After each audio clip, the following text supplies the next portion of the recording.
Hola, ¿cómo están todos? Bienvenidos al podcast de Merca 2.0. Gracias por acompañarnos semana a semana. Tenemos contenido que a mí me parece muy interesante y esta semana no es la excepción. Estoy yo muy contento porque está Claudio Flores conmigo. Claudio, les voy a platicar un poco del bio, pero sobre todo las cosas, es un gran amigo muchísimo tiempo. Él tiene un doctorado en periodismo y ciencias de la comunicación por la Universidad Autónoma de Barcelona. Le encanta Barcelona. Ahorita nos platicará, creo, un poco de eso. Especialista en investigación de mercados y opinión pública. Trabajó en muchísimas industrias, desde televisión, cine, lácteos.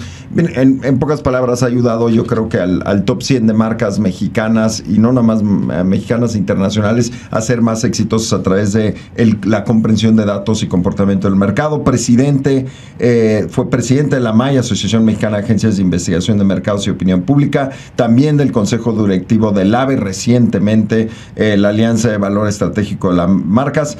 Él es analista en varios medios, no solamente está con nosotros en Merca 2.0, también está en Foro TV, en Radar Ibero, en Market Minds, en Radio Fórmula. Me parece un líder de opinión, y hoy tenemos un tema padrísimo. Vamos a hablar un poco de las encuestas que acaba de pasar. Acaban de ser las elecciones en el Estado de México. Claudio, gracias por estar con nosotros. Querido Álvaro, primero que nada, para mí es un mega privilegio estar platicando aquí contigo. Tú sabes que además de una relación gremial, profesional, pues yo te considero mi amigo, a tu papá también, a tu familia. Siempre hablo de la dinastía Rattinger y siempre repito la misma anécdota aburrida, pero se las voy a volver a recetar aquí en tu podcast, querido Álvaro, que le digo a tu papá que no todos tienen la suerte de crear un gran proyecto y poderlo heredar a un gran líder como tú. Y hay veces que te sale el heredero, pues te sale mi rey, te sale Papaloy, nada más está pensando en los whiskoles, ¿no? Y tú no, tú eres un hombre de trabajo, un profesional de la estrategia, de la mercadotecnia, de la comunicación. Mercados.0 es uno de tus proyectos, pero yo sé que aquí está muy diversificada la pulsión empresarial, la pulsión de crear valor y la pulsión de agregarle valor a nuestro país. Querido Álvaro, un placer estar aquí contigo. Claudio, pues yo feliz de que estés aquí, y empezando con la pregunta que todos tenemos en la mente, o por lo menos yo tengo en la mente: ¿cómo es posible que las encuestas decían que en el Estado de México, y creo que habla de un tema mayor que son las encuestas, 20% hasta 25% arriba, o 20 puntos arriba a Delfina sobre Ale del Moral, y al final no acabó siendo 20, acabó siendo el 7, y no importa que haya ganado necesariamente uno o el otro, pero nos habla del estado triste de las encuestas en México, que ya puedes entregar cualquier dato, ya no importa. ¿Qué está pasando, Claudio? Mira, yo creo que estamos viviendo un fenómeno que yo lo pondría en un contexto mucho más amplio que el de las encuestas, que tiene que ver con los fenómenos de posverdad y noticias falsas. Y lo que estamos viendo con las encuestas es parte de ese fenómeno. ¿Dónde estamos hoy? Estamos en lo que llama Christian Salmon la era narrativa, una era, Álvaro, en la que importan más los relatos que los datos, los cuentos que las cuentas. Entonces importa más la historia que quieres contar que si está fundamentada o es verdad o es mentira. Y en ese contexto, en las elecciones, que es una gran escenificación de relatos, de historias, y en el Estado de México, que es donde me gustaría concentrarme ahorita, porque también está el caso de Coahuila, donde las encuestas creo que presentaron una realidad bastante similar al resultado final. En el caso del Estado de México, yo lo que creo es que las encuestas están insertas en un fenómeno de lucha política y comunicacional de quién va a ganar. Y vimos dos polos, que lo dices muy bien. Vimos un spread, o sea, una diferencia de hasta 25 puntos entre una encuestadora y otra. Hay que decir que también no solamente había encuestadoras serias, había también esfuerzos de desinformación, de propaganda política. Yo, por ejemplo, hablé el domingo con Paul Valdés de Parámetro, una agencia de investigación, porque me llegó una encuesta y me parecía interesante porque ponía una ventaja de 4 o 5 puntos para la candidata opositora, ¿no? De Alejandra del Moral. Entonces, ¿cuál era? Le hablé a Paul y me dice, esa es una encuesta falsa, vamos a salir a desmentirla. Los datos que nosotros tenemos le dan la ventaja del FINA. Entonces, en esa lucha de narrativas, en esa lucha de relatos, Álvaro, estamos insertos. Y sí es cierto que tenemos encuestadoras que nos le daban alguna ventaja, aunque fuera mínima, a la candidata de la oposición, versus la candidata del FINA, la candidata oficialista, que veíamos también encuestas donde le daban hasta 20 puntos de ventaja. Entonces, ¿qué es lo que está pasando? Las encuestas ya son parte de una guerra de relatos, una guerra de narrativas, y son instrumentos de propaganda. Las encuestas entonces están perdiendo, te diría yo, potencia, Álvaro, para ser instrumentos que nos ayuden a guiar el sentido de nuestro voto, y están siendo más bien instrumentos de propaganda y comunicación política por parte de los partidos. Cuando una encuesta se vuelve eso, propaganda, entonces pues ya, digamos, tiene otras funciones. No tiene una función de informar cuáles son las tendencias de opinión o tendencias de voto respecto a un proceso electoral, sino tiene una función de mover e intervenir en el proceso electoral. A mí me parece que como gremio tenemos una gran responsabilidad para enfrentar estos temas. ¿Qué me gusta y qué te diría yo en positivo? Hay un gremio abierto, crítico con la propia actividad demoscópica, que siempre después de cada elección se revisa a sí mismo. Hay discusiones dentro de la MAI, discusiones con el Instituto Nacional Electoral respecto al papel que están haciendo las encuestas, y siempre hay al final una especie de jerarquización de los jugadores, de las empresas de encuestas, quién se quedó más cerca del resultado final, que eso lo vamos a saber en unos días. Hay que decirlo con toda claridad, que las encuestas pues te dan una lectura, o el programa de resultados electorales preliminares te da una lectura, pero al final los resultados oficiales siempre se dan 4 o 5 días después del proceso electoral, Álvaro. Estamos a 2 años de elecciones, en realidad menos. Menos, para mí, el arranque de las elecciones del Estado de México es el arranque de las elecciones en el país. No hay que buscarle. Totalmente. ¿Le puedes creer a las encuestas o no? Yo creo que sí le podemos creer a las encuestas pensando en las encuestas. Es decir, ¿qué hay? Hay buenos jugadores, hay malos jugadores. Hay jugadores que están jugando con tecnologías, no voy a decir los nombres para no entrar en discusiones directas, pero por ejemplo, seguimos teniendo en México empresas de investigación de mercados que dicen que hacen encuestas, que hacen un método que es las RoboPolls, que son encuestas automatizadas, robotizadas, donde tú suena el teléfono de tu casa o tu celular, Álvaro, y oyes una grabación que te pide participar en una encuesta. El problema de esos métodos es que la mayor parte de las personas que contestan el teléfono lo cuelgan porque no nos gusta escuchar una grabación ni participar en una interacción con una grabación. Entonces, cuando tienes tasas de rechazo del 95%, no puedes conseguir una muestra que sea representativa de nada. Entonces, y eso en otros países ya se abandonó como metodología de investigación, porque se reconoce que es incapaz de generar un número muestral y por lo tanto una representatividad de algo. Pero en México siguen jugando. Y además lo interesante es que el domingo de elecciones seguían circulando encuestas de este tipo, ¿no? Sí, ahorita puedes mandar una encuesta de lo que quieras en WhatsApp. ¿Sí? Y ahí tienes una gráfica y un SurveyMonkey, y ahí tienes tu gráfica. Mis 10 vecinos de mi condominio. Pero va ganando mi candidata, ¿no? Es decir, también yo creo que esto tiene que ver con un fenómeno donde hoy las personas estamos en este proceso de posverdad, en la que básicamente lo que andamos es buscando argumentos que justifiquen nuestro punto de vista, no que reten nuestro punto de vista. Y entonces, si yo veo una encuesta que dice que va ganando la candidata con la que yo me siento afín, le crees esa encuesta y la agarro y digo que es la encuesta que Y yo vi tantas discusiones el domingo de elecciones en ese sentido, cada quien portaba sus propios datos. Todos tenemos nuestros otros datos hoy, mi querido Álvaro. A ver, entonces si no le puedes... Porque al final lo que estás diciendo es, ok, Álvaro, sí le puedes creer a las encuestas, pero no a una. Bueno, entonces acabamos haciendo promedios de encuestas. Claudio, los promedios de encuestas tampoco sirven de nada, porque, a ver, si tú tienes a alguien poniendo 25% arriba un candidato y otro lo pone 2% abajo, pues lo que dices, pues medio como que... eso es... O sea, no tiene mayor sentido, no tiene ninguna lógica metodológica, profesional. En ese sentido de promediar, no, pero en un sentido de observación de la realidad a partir de un poll of polls, donde tú puedas ver distintas encuestadoras, eso pasa en todo el mundo.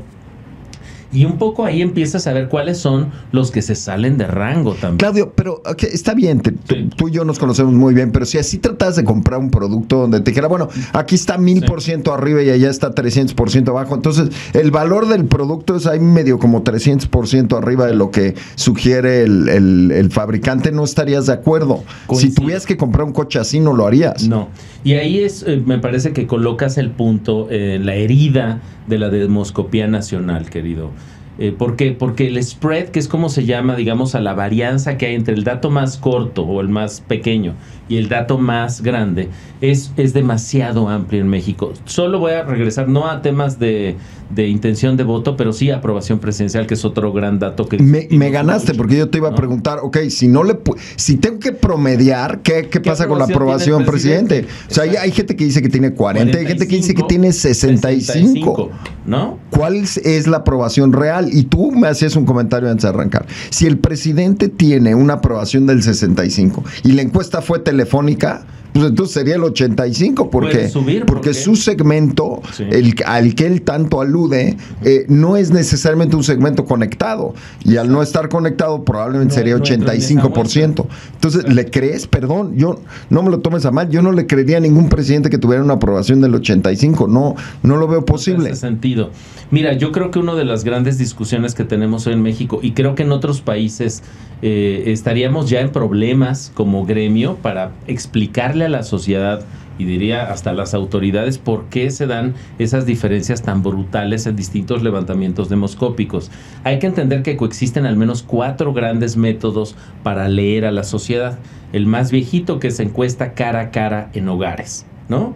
Vamos a las casas de las personas. Esa es la que más creo, con reemplazo. Representa con un cierto porcentaje. No me abren, sí, tiene que ser una muestra representativa, mezclada, exactamente. A tocar, oye, no me abrieron la primera, lo vuelvo a visitar, y luego no me abrió tantas veces. Pero eso sale carísimo, cambio. Claudio. No, sale, por eso. Y además es lento levantar. Y es lento, tarda mucho, es caro, y es el más preciso. ¿Por qué? Porque sigue, digamos, de manera más ortodoxa las reglas de la estadística, ¿no? Sí, nada más que esa metodología, pensando en la aprobación presidencial, dudo mucho que te diera para hacer ese levantamiento en tiempo y en dinero 12 veces al año.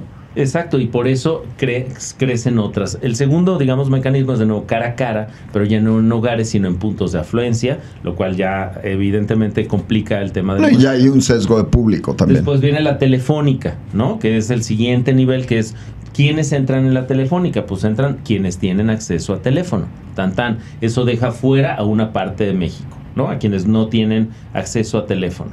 Y después viene la encuesta en línea o la encuesta digital, que deja también un porcentaje de mexicanas y mexicanos que no tienen acceso a internet, que no están conectados y conectadas. Entonces, ¿qué sabemos, digamos, para tratar de hacer una lectura con base en estos 4 métodos vinculado con aprobación presidencial, Álvaro?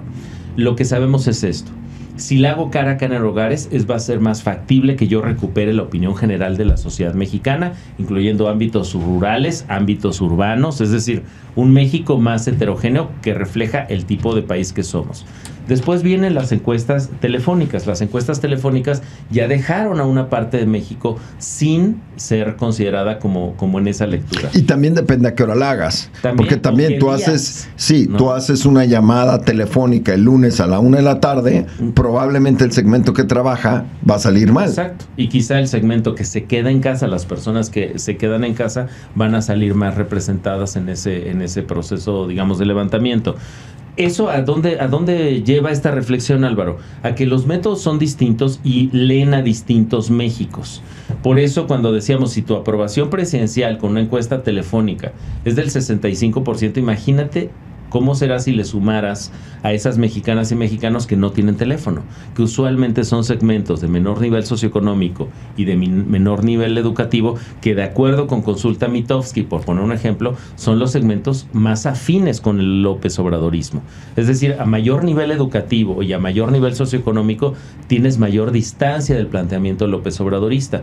Y entre menor nivel socioeconómico y menor nivel educativo tengas, ahí están las encuestas por profesiones. Las profesiones que más aprueban, o bueno, las actividades profesionales que más aprueban a López Obrador son campesino, por ejemplo, ¿no? ¿Quién la aprueba menos? Empresario. Y mira, yo creo que el problema está en que podrías pensar que esta discusión es contra gobierno o contra partidos, pero es que si yo fuera el presidente yo no le creería ninguna encuesta tampoco.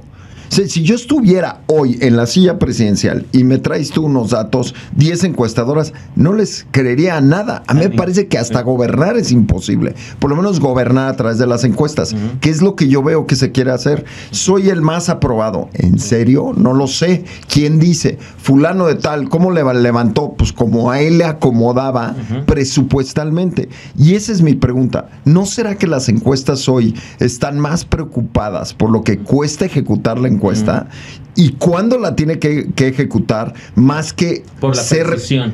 Exactamente, ese tendría que ser el objetivo. Yo sentiría mucho orgullo como encuestador decir, yo soy la más precisa, pero yo no recuerdo quién fue el más preciso en las elecciones anteriores. Yo te pregunto a ti, ¿quién fue la encuestadora que mejor le pegó? ¿Y cómo se compara, por ejemplo, con la del Estado de México ahorita? Es que hay muchos fenómenos interesantes. Siempre después de la elección hay una especie de competencia de encuestadores respecto a quién fue el más preciso, ¿no? Y siempre hay además una gran discusión en torno a esto en AMAI, en sede. Hay que recordar que hoy existe además el Colegio de Especialistas en Demoscopía y Encuestas, que es un organismo paralelo, que es distinto a la AMAI, donde están pues profesionales de la investigación en este sentido. Pero vemos fenómenos también.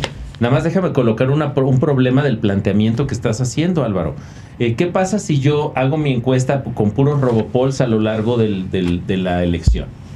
Pero cuando me voy acercando a la elección, dejo de hacer mi método y empiezo a copiar la data que va más o menos en los rangos que están leyendo todos. Entonces, un proceso también de al final... Híjole, allá estás hablando de una contaminación cruzada. Exactamente. ¿Por qué? Porque el principio es, si yo sé que lo que se vende, Álvaro, no es el resultado de la opinión, de la lectura demoscópica de la tendencia de voto, sino yo sé que lo que yo estoy vendiendo es propaganda política, cambia completamente el sentido de mi trabajo, ¿no? Y eso es lo delicado, eso es lo que ensucia a un conjunto de jugadores, donde entran jugadores que lo que están buscando es ser un instrumento de propaganda política. Entonces ya no importa el método, ya no importa la sofisticación del levantamiento, ya no importa en verdad la verdad.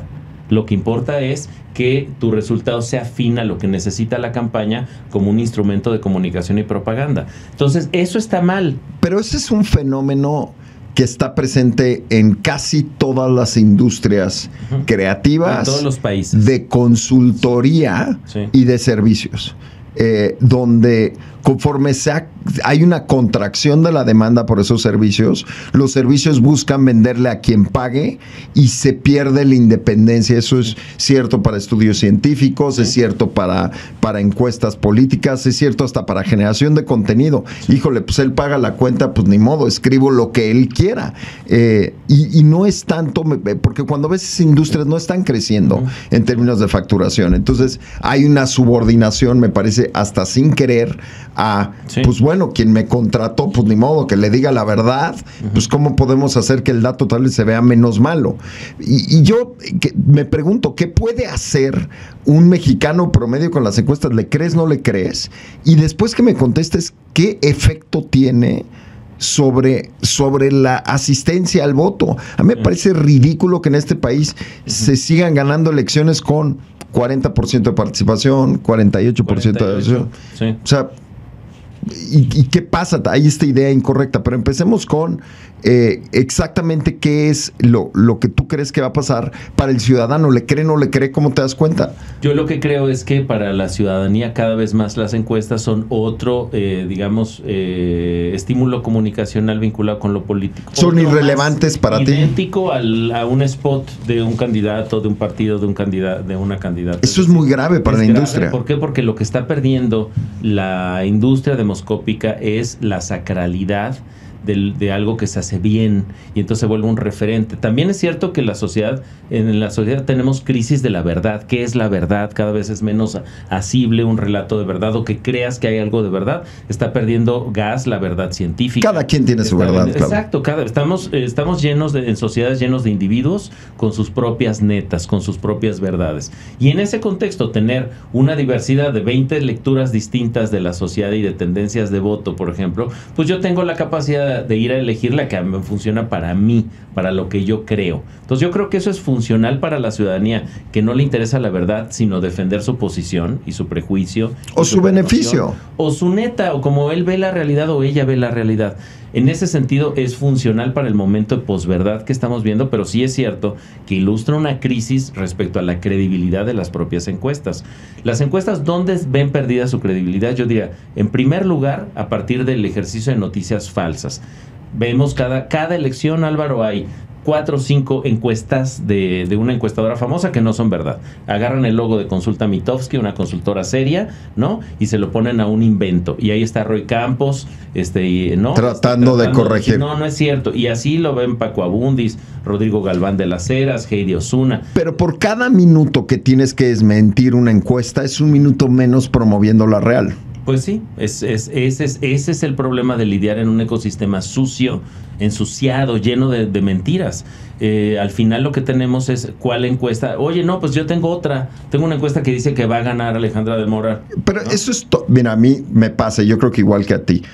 López Obrador acaba cargando la piedra de todo esto. Se dice, es que desde que él llegó se ha perdido, se ha hecho, mira, yo no sé si sí o si no. Lo que sí te puedo decir es que todo el mundo tiene su propia encuesta. Sí. A mí me parece que ya es una práctica común de todos los partidos y de todos los jugadores, en detrimento de la verdad. Encuesta en sí mismo y de la o de la encuesta en sí mismo. La crisis de la verdad demoscópica, la crisis de la verdad científica.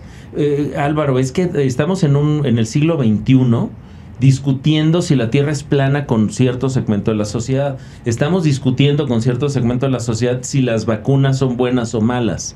Bueno, a ver, Claudio, hay gente que de todo lo que empezó de una broma del sitio este que se llamaba El Deforma, que hizo una nota de si existía Tlaxcala o no. Hay gente que cree que no existe Tlaxcala y yo digo, oye, pues agarra el coche y ve a Tlaxcala. ¿Cuál es la duda? Tan brutal es esa campaña digamos, o esa situación, que la campaña turística del estado de Tlaxcala sí existe.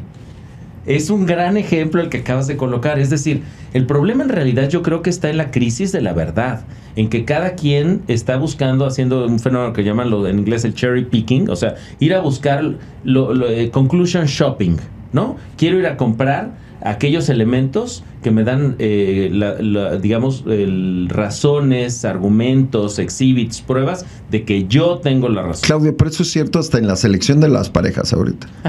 O sea, quieres encontrar una pareja que te diga que estás bien en todo. Sí, y cualquier persona que haya casado más de 2 minutos sabe que eso no funciona. Eso no, ¿cuál un año? 2 minutos sabe que no funciona. Yo lo que te pondría en la mesa es que si cada quien quiere su verdad, pues también te empiezas a cuestionar tu propia verdad. El jueves discutía con alguien sobre estas posiciones de no, ya le dije a fulano que no vote por Andrés Manuel o por fulano, por sutano, lo que tú quieras. Y le dije, a ver, la pregunta no es esa. Lo que debemos decir a la gente es, ¿a ti te conviene el gobierno actual o tú estás mejor, tu familia está mejor? Sí, pues vota por él. Tú tienes que votar. Ejerce tu derecho por votar. Sí. Tenemos esta práctica en México donde queremos imponer nuestras ideas de voto al de enfrente. Bueno, si a él le conviene, porque cuando te digo le conviene es a todos los niveles, claro. Representa tus valores, representa tu idea de qué tiene que ser el país. Es algo como yo. ¿Quieres un país asistencialista? Hijo, hay gente que le purga esa pregunta, pero pues, hay gente que sí quiere un Estado asistencialista. Que está feliz estirándole la mano al Estado para que recibir un apoyo. Y además el código de apoyo, ¿no? Sí. Es muy interesante cuando haces investigación en México y sale sistemáticamente en diversos grupos sociales. El tema es que este gobierno apoya o este gobierno no apoya. Es que me tocó el apoyo o no me tocó el apoyo. El apoyo como una especie de el único vínculo real que tiene un ciudadano con su estado, con su gobierno, ¿no? Y si no tengo ese hilo, entonces no me está pelando ese gobierno, no existo para ese gobierno. Y hoy lo que estamos viendo es la generación de masivas clientelas políticas a partir de la instrumentación de los apoyos sociales. Álvaro, eso no es un secreto. Es decir, y no es que sea novedad de este gobierno, lo han hecho todos los gobiernos anteriores. Y todos los países. Y en todos los países probablemente, más en algunos que en otros. Bueno, pero los países escaneados somos sumamente propensos a dar apoyos, ¿no? Claro, ve lo que pagan de impuestos, ¿no? Esa es otra cosa. Sí. Que esa es otra discusión que creo que da para otro podcast. Como en Dinamarca, que se volvió un referente de todo en este país. Todo, sí, ¿no? Todo en este país, sí. Del tal. Pero yo a lo que voy con esto es que yo creo que, regresando al asunto de la crisis de las encuestas, entendiendo que como crisis una voz heterogénea donde se mezclan tirios y troyanos, buenos y malos, ovejas y lobos, ¿no? Donde hay jugadores que tienen un etos profesional. Yo creo que hay grandes encuestadores y encuestadoras mexicanas que están haciendo un trabajo profesional con un marco ético, moral, etcétera. Y también hay jugadores que están jugando otro juego, que no es el de retratar un momento específico de la opinión pública en determinado segmento, sino básicamente están entendiendo que su trabajo sirve para movilizar la realidad política, las tendencias de voto, y entonces están jugando a eso. Ya no están haciendo entonces lecturas de la realidad, Álvaro, sino propaganda política. Y yo creo que el reto que tenemos hoy, y es muy difícil, pues si alguien nos está viendo y dice, oye, entonces dime cuáles son las buenas y las malas, es justo dónde está la línea divisoria, ¿no? ¿Cuáles están jugando, cómo y dónde? Y yo creo que ahí, por eso es muy valioso estos ejercicios de poll of polls, donde tú puedes ver cómo van las tendencias y de repente encontrar ciertas cosas que dices, ¿por qué subió tanto y luego ya se normalizó la tendencia en esta encuestadora? No, pues porque probablemente lo que hizo fue hacer propaganda y luego tratar de acercarse al mainstream de, digamos, de la opinión o de la evaluación que tiene cierta tendencia de voto. Esas son malas prácticas, es algo que se ha tratado de abordar desde la propia industria, desde la MAI, desde SEDE, para corregir esas prácticas, para limpiar o separar el trigo de la paja, pero no es fácil, Álvaro, ¿no? Yo creo que esto incide al final, Claudio, en si la gente vota o no. Específicamente el tema de hoy, que son encuestas, les crees, no les crees, por qué están fallando, incide en que la gente no vaya a votar. Todos como seres humanos nos gusta ir al estadio a ver a nuestro equipo ganar. El efecto del carro ganador, dicen. Sí, te quieres sumar al carro ganador. Y si ya viste que tu equipo no va a ganar, pues igual ya no ves el partido, igual ves la repetición en cualquier programa deportivo, no voy a decir nombres. ¿Por qué la gente no está votando en México? A mí me parecería que sería una sobresimplificación decir que es nada más por las encuestas. ¿Por qué no votamos? No, a mí me parece que porque lo que no estamos viendo muchas mexicanas, muchos mexicanos, es que el ejercicio de mi derecho al voto no tiene consecuencias en la realidad, en mi realidad. Y entonces hay muchas personas que dicen, ¿para qué voto si no tiene ningún efecto? No estoy de acuerdo. Ni cambia. Yo creo que hay muchas personas que piensan así. No estoy de acuerdo porque eso iría en contra de justamente lo que acabas de decir. Sí. Si la gente dice, mi relación, mi vínculo con el gobierno es a través del apoyo, entonces querría decir que la gente que va a votar es por la que siente ese vínculo. Yo creo que yo la verdad, y esa es una hipótesis, Álvaro, creo que votan más mexicanas y mexicanos que tienen una razón concreta para ir a votar, que puede ser recibir el apoyo, o vender mi voto, o quedar bien porque ojo, hay mucha cooptación institucional. Sí. ¿No fuiste a votar? Oye, y trabajas en el gobierno del estado, híjole, man. Uy, Mufasa. Y no olvidemos, Álvaro, que muchas personas en los estados de la República, muchos estados viven principalmente del presupuesto del gobierno estatal, es decir, son empleados gubernamentales. ¿Cómo presiona eso mi sentido del voto? O sea, yo creo que ahí lo que hay es un fenómeno multifactorial, pero yo creo que la votación, y es hipótesis, quienes más salen a votar es porque tienen una razón concreta para hacerlo. Mira, hay todavía estados en la República. Soy un poco idealista. No, soy muy pragmático, muy... Yo reconozco que hay estados en esta República, tú has viajado por todo el país, yo creo que también yo, sí, que a donde va a desayunar el gobernador en turno van todos los empresarios. Sí. Sí, no voy a decir qué estados porque seguro ya tienes uno o dos a la mente. Los nombres de los restaurantes. Claro, ¿no? Por supuesto, está el restaurante, es que ahí desayuna el gobernador, sí, los miércoles. Y está la clase política. Y está la clase política, sí, ahí, y ese es igualito que el sistema político en la India, ¿no? Es lo mismo, hay un lugar donde se negocian todos los contratos y a donde vas y es un hotel, y es al final, lo mismo sucedía con Trump, con el Post Office, el Hotel Post Office durante la época de Trump. Sí. Todo el mundo sabía que es el hotel de Trump y tenías que estar ahí y en Mar-a-Lago. A mí eso no me sorprende, pero sigo sin tener claro por qué. Entiendo por qué la gente vota, no entiendo por qué no vota. A ver, ahí van las hipótesis, se habla del puente roto de la política, ¿no? Es decir, personas que dicen, mira, de la política no tengo nada bueno, ¿no? no genera nada bueno. Es como las personas que optan por no informarse. Yo no veo noticias. Yo no veo eso noticieros. lo oigo muy seguido. No, es muy seguido. Y además, y soy más feliz, te dice. Y soy mucho más feliz. No sabes cómo ha cambiado mi vida, Álvaro, desde que hace 3 años decidí no volver a ver noticias, ¿no? Y eso está comprobado en teoría de la comunicación, Álvaro, y no es reciente, desde los estudios de los 70 y los 80 sobre los efectos sociales de los medios. Es claro que entre más información consumes, eso lo probaron en Estados Unidos, pues eres más sensible a lo que está pasando en tu entorno, tienes esta función de supervisión del entorno, y por ejemplo, si ves más noticias, es muy probable que te sientas más inseguro al andar en la ciudad, por ejemplo.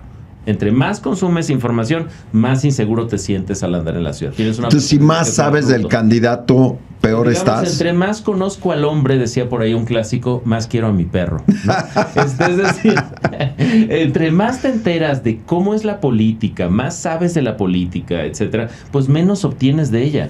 A mí me parece que hay una desconexión de amplios segmentos de la población que decidieron ya renunciar, digamos, a ese ámbito como algo que no les es relevante, que no les trae nada bueno a su vida, de lo cual no obtienen nada, puras malas noticias, y usualmente se enteran solo de 2 o 3 cositas. Es un poco lo mismo que pasa con el círculo verde, que ves que se divide es un modelo de segmentación de opinión pública que tiene el círculo rojo, líderes de opinión, quienes crean la noticia, quienes conforman la noticia también como líderes de opinión en la comunicación, el círculo café, que son personas que pisaron la universidad y que tienen un alto consumo informativo y que tienen usualmente mayor información. Te pueden decir, por ejemplo, quién es el secretario de Hacienda o quién es la secretaria de tal. Y después viene el círculo verde, que son usualmente mexicanas y mexicanos de bajo nivel educativo, de bajo nivel socioeconómico, que no tienen una filia ni un gran deseo de estarse enterando de lo que pasa en el país. No son grandes consumidores de noticias. ¿De qué se acuerda el círculo verde? De hechos y tragedias, de lo que llamamos el periodismo amarillo. Se enteran de las grandes desgracias, de los temblores, de tarará, pero no les interesa enterarse de la parte, digamos, de la vida pública de un país. Por eso se explicaría que cuando un gobierno falla en la administración de una tragedia es cuando realmente hay cambios de gobierno, porque le pega el círculo verde. Eso lo entiendo bien, pero sigo sin quedar claro este discurso de es que el voto se compra, es que no pasa nada. Bueno, la forma más fácil de que el voto esté a la venta o se compre es si 52% de la gente no va a votar. Porque claro, si tú me dices, oye Álvaro, el voto se vende o el voto se compra, me da lo mismo. Si faltó 5 de cada 10 personas a la urna, pues hay inventario que comprar, hay inventario que manipular, hay números. Y yo decía esto y me gustaría saber si coincides. Al final del día, si es que existe o no un fraude electoral, que no estamos aquí para discutirlo, la mejor forma de ejecutarlo es con asientos disponibles, no votantes, porque hay márgenes. Pues si tú le tienes que ganar a alguien, tienes que igualar su voto y rebasarlo. Entonces, por cada voto legal necesitas 2 ilegales. Es decir, en la medida en la que logres tener 80% de la participación, no hay espacio para esas manipulaciones o juegos. Ya, es mucho más difícil. Y entonces las encuestas se hacen más visible. Si tú hubieras tenido en el Estado de México 95% de participación, la encuesta tendría que salir al tiro, se vería quién sí, quién no. No puede haber un margen del 25. Y probablemente quien sea el partido que quieras, que no es el objeto de este espacio, gana con 25 puntos. ¡Qué bueno! Todavía más fuerza a él. Sí. El mismo gobierno debería estar interesado, nunca he entendido eso, en que hubiera más participación al voto, pero yo no vi una sola llamada a ir a votar. Es que, mira, un poco tocas un tema que es toral para lo que acaba de suceder en el Estado de México. Porque la gran discusión era si se moviliza fuerte el voto o no se moviliza. Y básicamente eran 2 escenarios estratégicos distintos. ¿A quién le convenía que hubiera la menor votación posible? A Morena, a la candidata oficial. ¿Por qué?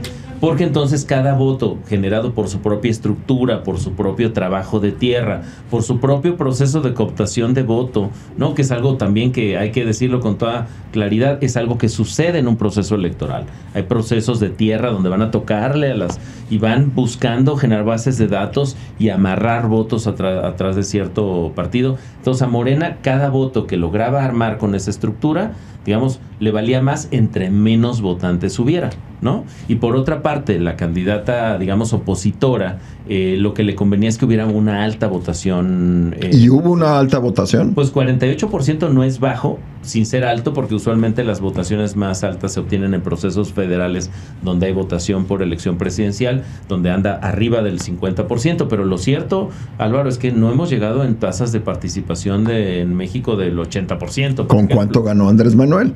Sí, pues ganó con sus famosos, que eran 35 millones de votantes, ¿no? En una elección que pues más o menos anduvo alrededor de los...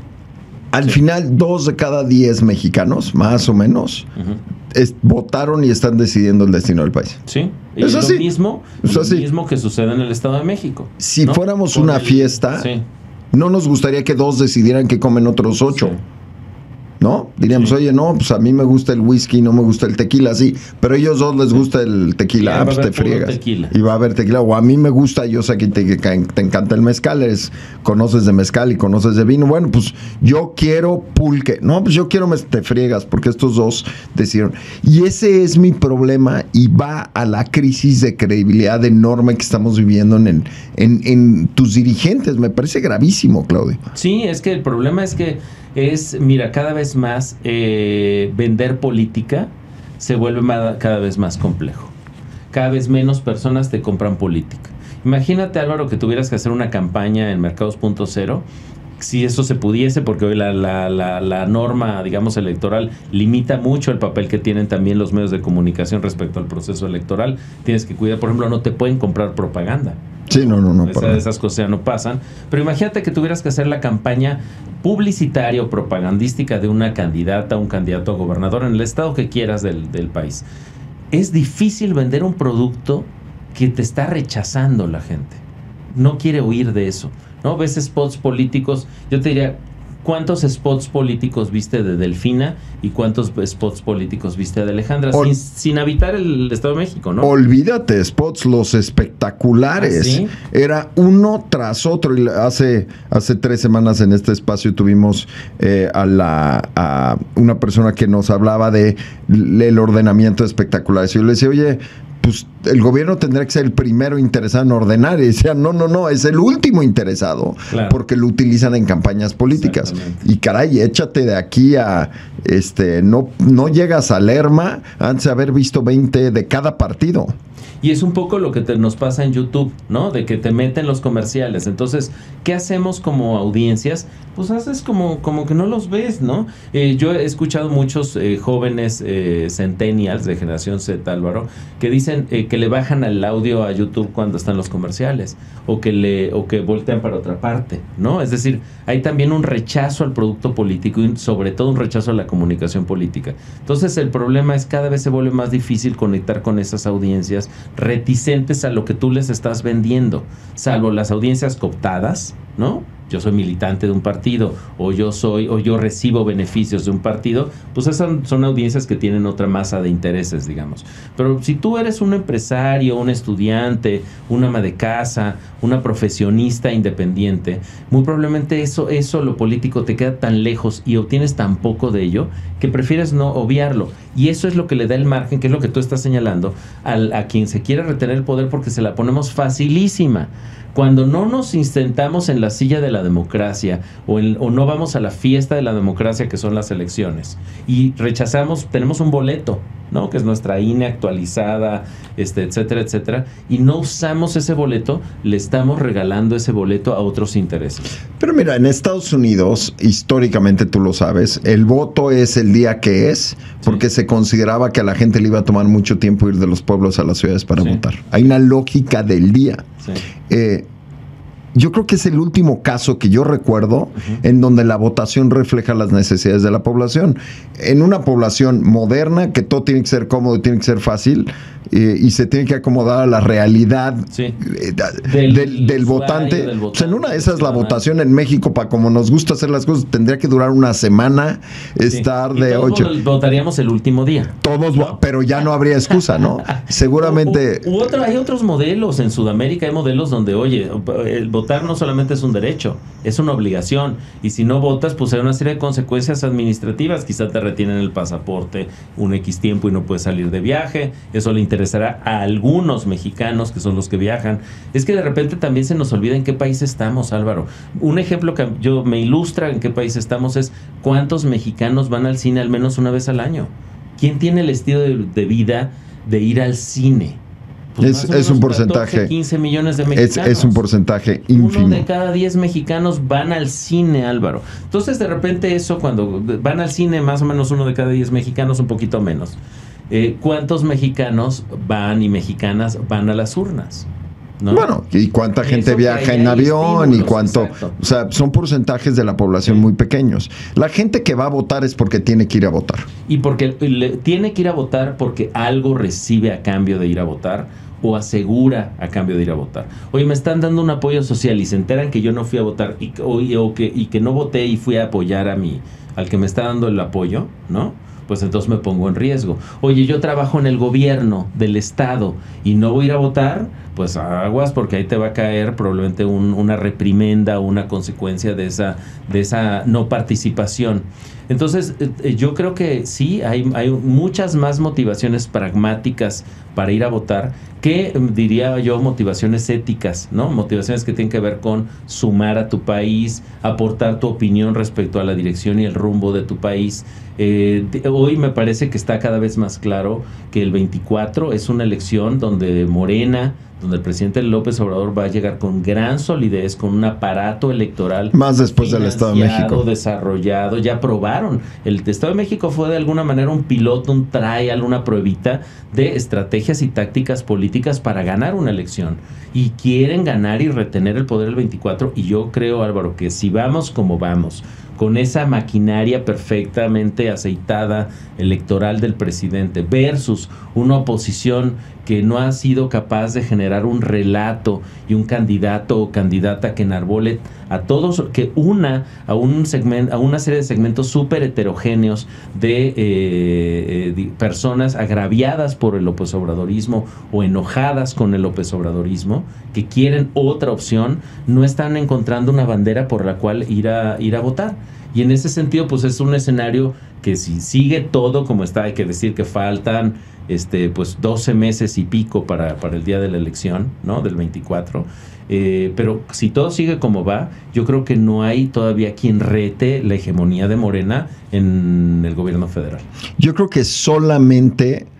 Esto, lo que voy a decir es controversial, pero me parece que solo la Ciudad de México es una moneda que puede estar en el aire. Y eso basado en quién votó en el Estado de México. Sí. Ojo, en el Estado de México, en las zonas urbanas, exacto, no le fue bien. Exacto. No le fue bien en Huixquilucan, por ejemplo. Sí. No la tuvo tan fácil. Pero Atlacomulco. El corazón del grupo Atlacomulco se perdió en esta elección. Sí, porque mira, el discurso, vamos a sacar a los que llevan mucho tiempo aquí, siempre ha jalado en México. Sí. El discurso de cambio. El discurso de cambio siempre jala en México. La gente quiere ver un cambio, está cansada.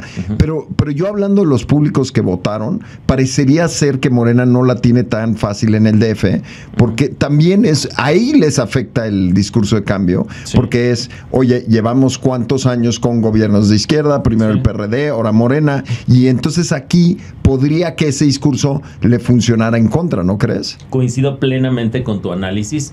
Yo creo que la Ciudad de México es el único... ¿Y Zacatecas? Bueno, pues sí, Coahuila fue una excepción. Digo, ¿qué porcentaje de votación obtuvo el candidato de la alianza?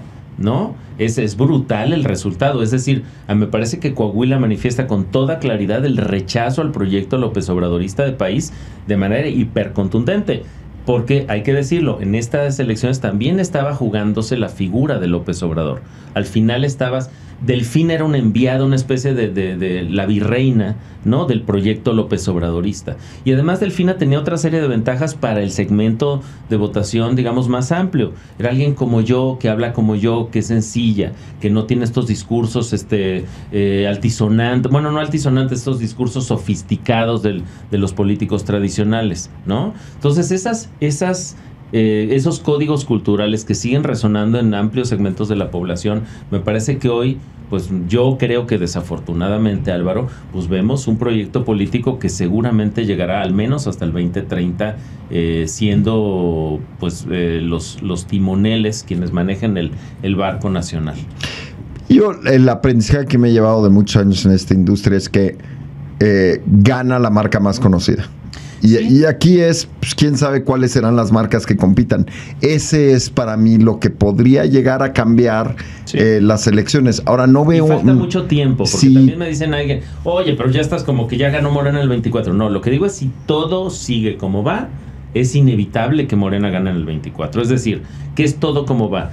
Un poder hegemónico bien organizado, orientado al proceso electoral, enfocado en ganar las elecciones, y una oposición es incapaz todavía de generar un relato que nos convoque de manera, diría yo, hasta emocional a mexicanas y mexicanos que no estamos de acuerdo con el proyecto de López Obrador. Si sigue eso igual, Álvaro, pues es claro que vamos hacia ese camino. Pero es cierto que faltan más de 12 meses y que muchas cosas pueden pasar. 2 ejemplos concretos. Uno en nuestro país, cuando asesinan al candidato Colosio, cambia el país. Sí, cambia. Otro escenario en Madrid, justo un día antes de las elecciones hay un ataque terrorista, cambia el resultado de las elecciones. No, bueno, y ¿qué me dices del huracán Sandy y Obama? Exacto. O sea, el azar también juega aquí, sí, ¿no? Y la historia no la tienen comprada. No está comprada, ni es un hecho. Mira, para mí los grandes ausentes de cara al cierre del podcast es las encuestadoras. A mí, yo me siento que quedan a deber. Quedaron a deber.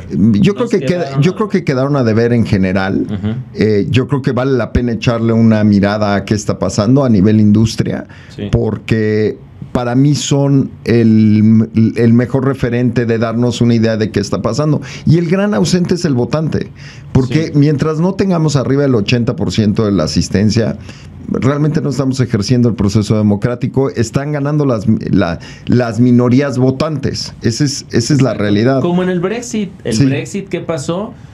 Pues que un amplio segmento de población madura británica decidió el futuro de las siguientes 3 generaciones en un proceso electoral donde los jóvenes no fueron a votar, pero les hipotecaron su futuro. Y eso es lo que está pasando ahorita. Yo veía hoy en la mañana los resultados del Estado de México y había un porcentaje alto de hombres arriba de 65 años que votaron a favor del proyecto de Delfina.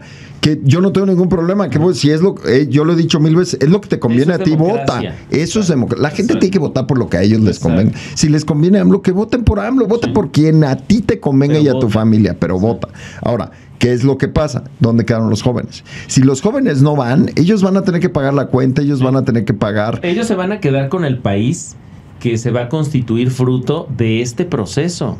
Por eso es brutal que tú veas un proceso electoral donde no están los jóvenes de entre 18 y 25 años, solo por poner un gap, o los de 25 a 35, que son los que menos han votado históricamente en México, porque pareciera que en México dices, ya saqué mi credencial de elector, ya voté. Es como, ya me tiré del paracaídas, ¿no? Ya hice un bungee, o sea, ya lo hice una vez en la vida, no lo vuelvo a hacer. Y después te reconectas con el país y con lo que sucede después de los 35 años. Eso lo tiene estudiado el INE. Perdemos una generación de votantes porque ya lo probé, ya lo voté, ya bye. No me conecto con el relato democrático y no me conecto con esa causa de mi país. Híjole, Claudio, pues yo lo único que puedo hacer es que agradecerte. Esta es una conversación buenísima. Podríamos estar aquí 2 horas, pero pues es lo que es el tiempo. Te agradezco mucho. ¿Y hay algún lugar en el que te puedan localizar o verte? Sí, por favor, si me quieren seguir en mis redes, estoy en Twitter como @ClaudioFloresT, en Instagram como @ClaudioFloresTomas. Pueden seguir nuestras cuentas de Tridente y Altazor, ambas en Twitter e Instagram. Y diría otra cosa, además, Álvaro, tú sabes que a mí me gusta mucho el diálogo, e invitar a quienes nos están viendo que si tienen preguntas, comentarios, algo, búsquenme por favor por mis redes sociales y yo siempre contesto, y me gusta mucho generar estos diálogos con quienes nos dan el privilegio, Álvaro, de su atención, porque hoy tienes tantas opciones de consumo en tus equipos que es un privilegio que dediquen tiempo a escucharnos. No, me encanta, y me consta que les contestas. Hay veces se ponen buenas las discusiones, ¿sí? Las he seguido y hay unas buenas. Pues muchísimas gracias. Yo soy Álvaro Rattinger. Ratzinger, por favor, síganos, denle follow al canal, pongan ahí la campanita también, todo nos ayuda y nos vemos la próxima semana. Muchas gracias.